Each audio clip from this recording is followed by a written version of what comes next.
भारत की धरती पर जब जब आक्रमणकारी आए तब तब वीरों ने जन्म लिया और उनमें सबसे चमकता नाम था पृथ्वीराज चौहान। उनकी तलवार की गूंज से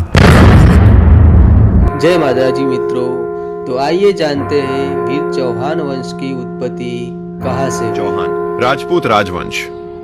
चौहानों का गोत्र वत्स ऋषि के नाम पर वत्स गोत्र माना जाता है। चौहानों में इष्ट अचलेश्वर महादेव को पूजा जाता है।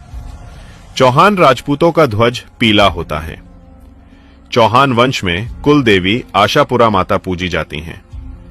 चौहान राजपूत राजवंश, जिसे आबू पर्वत पर किए गए अग्नि यज्ञ के पश्चात अग्नि वंश से माना जाता है, जिसका एकमात्र स्रोत पृथ्वीराज रासो हैं।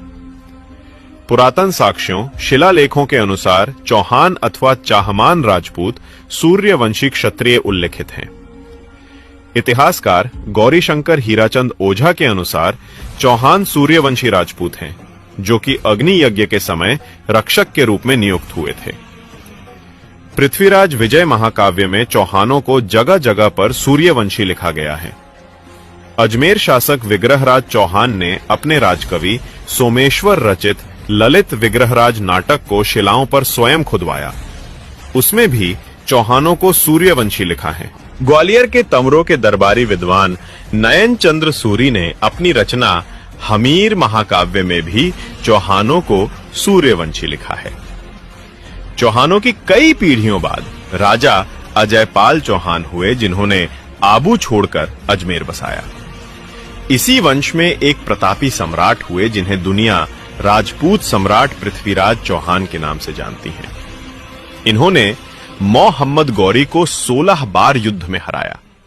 धोखे से गौरी ने पृथ्वीराज चौहान को बंदी बना लिया, तो इन्होंने आंखों पर पट्टी बंधे हुए भी शब्द भेदी बाण चलाकर गौरी को मार गिराया।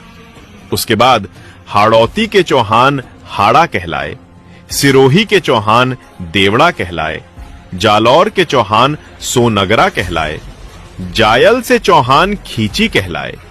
महान संत पीपाजी महाराज गढ़ गागरोन के खींची वंश में, मां पन्नाधाय गागरोन में शत्रुसाल खींची के कुल में, रणथंभौर के हठी हमीर इसी चौहान वंश में। फिरोजा तुगलकन का प्यार ठुकराने वाले वीरम देव सोनगरा भी इसी कुल में जन्मे हैं।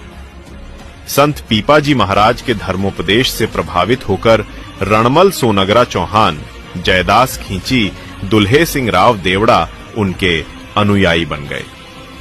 ये था चौहान वंश का इतिहास।